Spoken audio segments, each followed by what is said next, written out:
Hey guys, it's Mr. Fernando, and this is the exponential function test day review 2. So this is from our packet number 2. We can kind of go through all the questions again. Might go a little faster this time. So going for it, going straight to number 1, we have a geometric sequence, right? A geometric sequence is close to an exponential function.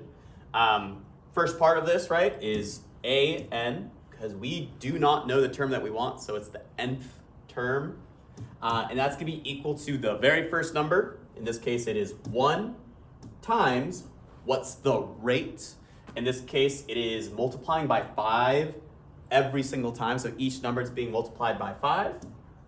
And normally, if I wanted to find the 10th number, you do 10 minus 1 for your exponent. But because I don't know, it's just going to be n minus 1, right? So if I apply that same idea for number 3, again, I'm skipping just because they're matching geometric sequence, right? What I have here, right, is what is happening. My rate is, it is multiplying by -6 each time, right? So if I wanted to fill these in, I'd do 216 times -6, oopsies, -6, and that would give me -1,296. And then again, you'd multiply this by -6 to get the next one, 7,776. I'm running out of space, so I can't keep going. But my rate is -6. So my formula, if I want to find the 12th term, A12, 12th term is equal to my very first number, -1, times my rate, times, to the power of n minus 1. In this case, it's 12 minus 1, or 11.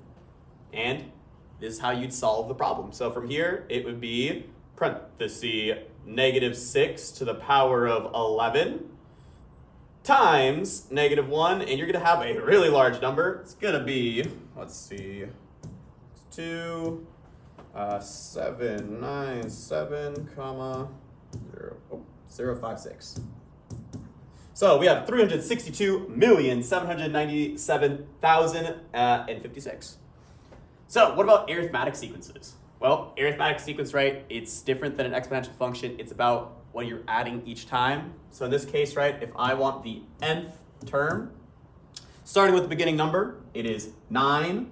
Because we're talking about like what's being added every single time, we're adding the term that we want. So in this case, it's n minus 1 because I don't know how many steps I'm taking, n minus 1. But I do know that every single step I take, I am going up by 5. So it's times 5. So that would be the formula for this one, right? Because it's the first number plus the amount of steps you're taking times 5. So in this case, right, so what's happening here, the thing that's happening is it's subtracting 3 each time. So it's -3, -3, -3. So in this case, it'd be 23, 20, 17. And if I want the 15th number, that would be A15 is equal to the very first number, 35, plus, again, I'm already on the first term. So what I really want is 14 steps forward. Again, this would have been n minus 1, so 15 minus 1 would be 14, times -3, because I'm taking a subtraction of 3 steps every single time. So 14 times -3 plus 35, that would give me A15 is equal to -7.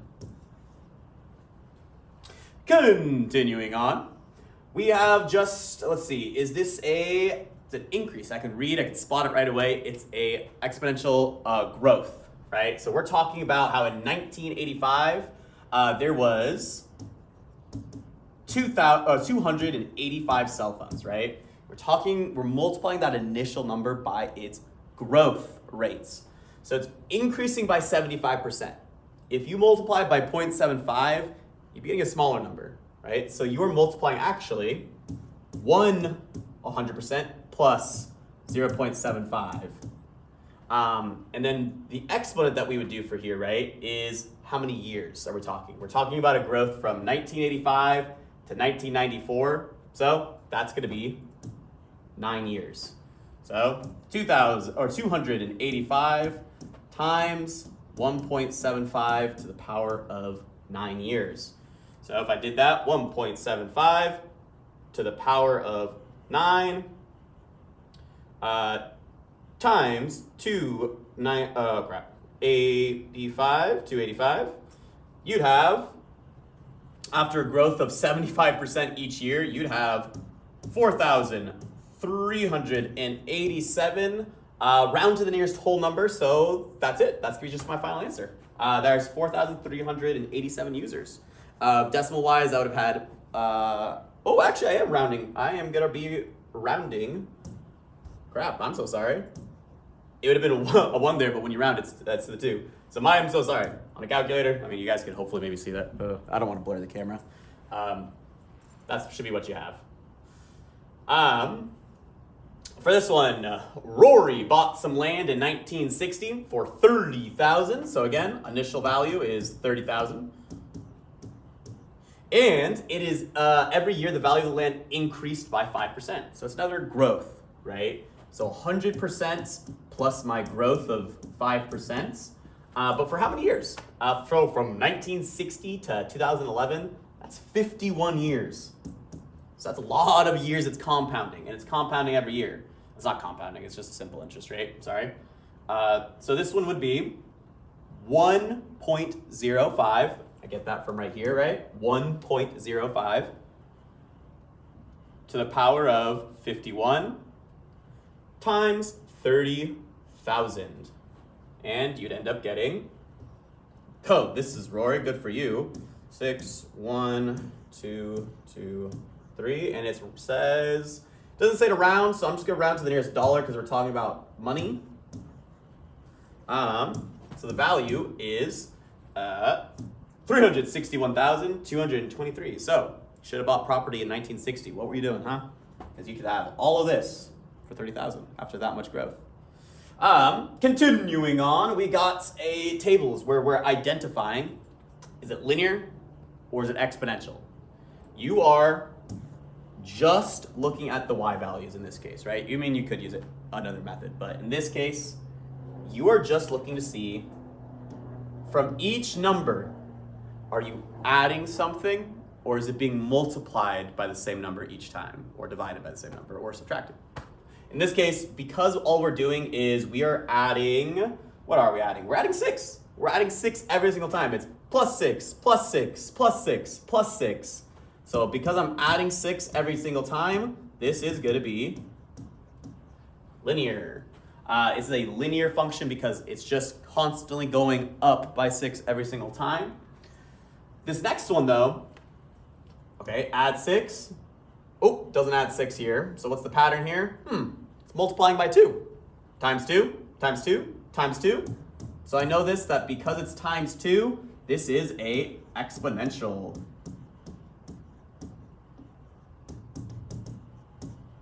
Exponential. So again, it's multiplying or dividing, exponential, adding or subtracting, linear. Alrighty, from here, we're just evaluating a function, right? So if this function had a -2 for x, what I would have would be 5 times 5 to the -2nd power. So please remember what negative exponents do, right? This would end up being 5 times 1 over 5 to the 2nd power. Because again, it flips, becomes reciprocal. In this case, this would end up being, okay, sorry for doing my work so weirdly, 5 times 1 over 25, 5 over 25 simplifies down to 1/5 or 0.2. Those would be your 2 answers after simplifying. Because again, this would just go on the top. I mean, if you do put this in your calculator, 5 divided by 25 would give you 0.2. Let me just make sure of that because, 0.2. Same idea here. Let's see what happens. So again, this is just saying like, okay, what if 4 was right here? What if we put the 4 inside of this function as for x? So 0.25 to the power of 4 times 8 would give me function at the value of 4 is 0.3125. Okay, continue on. Okay, so we're looking at just two equations, right? And you're identifying if it's a growth or a decay. A growth is above 100%, a decay or a loss is under 100%. So what you're really looking at, right, is these numbers right here. Are they above 100% or are they underneath 100%, or the number 1? So this one, it's above the number 1, it's above 100%. So we know it's a growth. By how much? Well, 1 plus what gives me to that? 0.15, or growth of 15%. Because again, it's 15 above the number 1, 0.15. And so in this case, right, is it above 100 or is it underneath 100? Is it below 1 or is it above 1? It's below, so it's a decay. And by how much? Well, you'd have to subtract 0.35, so it is a decay of 35%, right? Because 1 minus 0.35, or 35%, that would be your decay rate. Alrighty, continuing on. Ooh, filling in some tables. So if I remember right, I think we are starting with -3, -2, -1, 0, 1, and then 2. So I think that's the values. It'll be filled in on your test. So in this case, right, how would I evaluate this? I mean, one, you could put it in your calculator and try to figure it out, but I'm going to show you, right? So you're putting this value, -3, right here, and see what happens. That is an exponent, not multiplication. So 1/2 to the power of -3. Remember, negative exponents make you flip it, and so this would be 2 to the power of 3, or 2 times 2 times 2, 8. So that's the first one. From here, 1/2 to the power of -2. So flips, and it's going to be 2 to the power of 2, in which case 4. If you want to take an educated guess here, you can start to maybe get the pattern down, in which case that helps you really just fill in the rest of the information, but I'll do one for good safe measure. So what if I have -1? So 1/2 to the power of -1, it's going to flip, and it's going to be 2 to the power of 1, or 2. So again, because these are exponential functions, they have a pattern. Are you multiplying by something or are you dividing by something? In which case, dividing by 2. So you can use that pattern to your advantage. Just fill in the rest of the table using that pattern. 8 divided by 2 is 4. 4 divided by 2 is 2. 2 divided by 2 is 1. 1 divided by 2 is 0.5. 0.5 divided by 2 is 0.25. But again, you could input it and do it every single time. You'd get the same numbers. And I know this because anything to the power of 0 is 1. So that's another one guaranteed.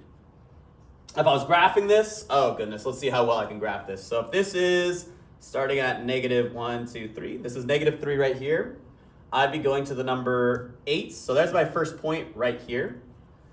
-2, that would be to the number 4. So there's my next point. -1, I'd be at +2 right here. At 0, I'd be at 1. At 1, I'd be at 0.5. And then at 2, I'd be at 2.5. So,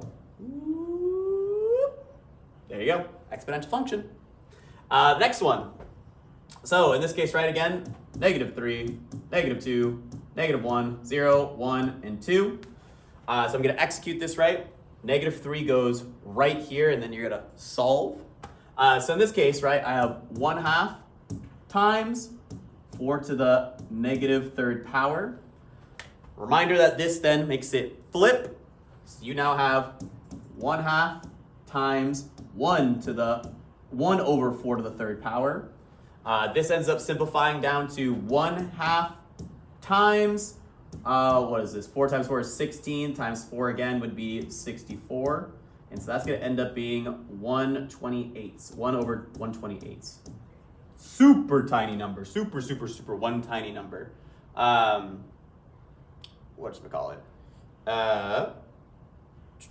Yeah. So this was going to be 1 divided by 128. It's going to be 0.07. 0.07. Super tiny number. I'm now thinking that on this packet, because I'm not remembering this answer, I may have started at -2, I just realized. In which case, I am very sorry for confusing you. If your graph starts at -2, my bad. Let's solve this assuming that, that this starts at -2. So let's say if it was at -2. 1/2 times 4 to the -2nd power. This would be 1/2 times 1 over 4 to the 2nd power. This is looking more familiar. I'm sorry. 1/2 times 1 to the 4 times 4 is 16, which is 1 over 32. Yeah, this is looking a lot more familiar. 1 divided by 32 would give me 0.031. Yeah, my bad, guys, my bad. But you got an extra number. I'll still keep going. The graph will look the exact same. This is still an exponential function. So just, if you got confused, that's why. So -1, let's see. 1/2 times 4 to the -1 would be more like 1/2 times 1 over 4 to the 1st. So that would be 1/8. So 1 divided by 8 would be 0.125. At this point, you would have, for the power of 0, 4 to the power of 0 is 1. 1 times 1/2 would then be 0.5. Woo! And let's see where we keep going. Let's see if we can keep going. 1/2 times 4 to the 1st power. Now we go. Now we're going to end up having 4 over 2, which is going to end up being 2. And then let's see if the exponent was 2 instead, right? So I'm putting the number 2 here. 4 times 4 is 16, so 16 over 2 would end up being 8. So what's the pattern here, actually? I'm curious. It looks like each time I'd be multiplying by 4. So sorry again, your graph's a little messed up. You'd be, I think, ending on the number 3. You would have started at -2. My bad. But same idea, right? -3, what? That's going to be just super tiny. -2 is just a bit more tinier than that.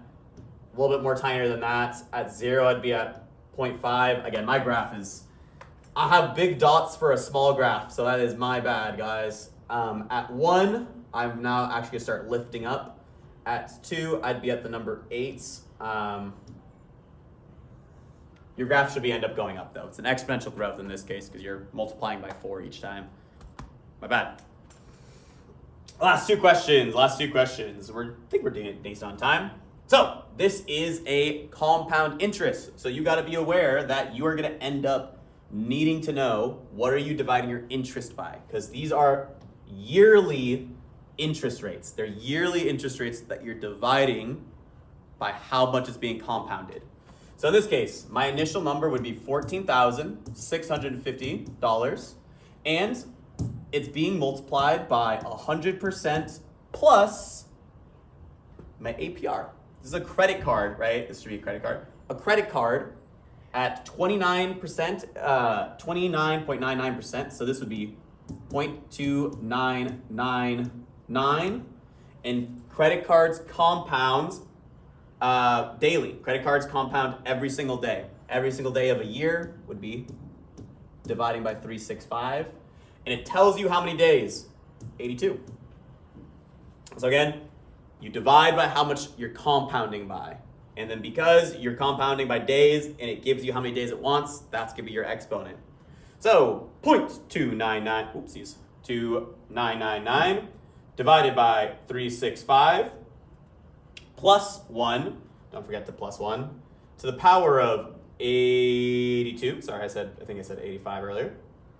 I now have 1.069. That's my actual growth that I'm going to be multiplying by my initial number. So multiply that by 14,650, and you would have that her new account balance is $15,650. $670.61. So again, she increased her debt because she didn't pay anything off. Last one, investment question. So I have initial money, $4,154. So again, this is a growth. It's in a savings account. So this one's going to end up being 100% plus 0.04. Now what am I dividing by? It says it's compounds every month. So because it's dividing by months, I'm going to divide by 12. Now, because you are talking about months, because you're dividing by 12, your exponent also has to be in months. It asks after 5 years. So 5 times 12, or how many months are in 5 years? That would be 60. So 0.04 divided by 12 plus 1 to the power of 60 times 4,154, you'd end up having 5,072 and 02 cents. There is your savings account. So that's all the questions. Look out for part 3. I am cutting it on time. Sorry if this is a bit long. Sorry for my mess up. But hopefully this helps.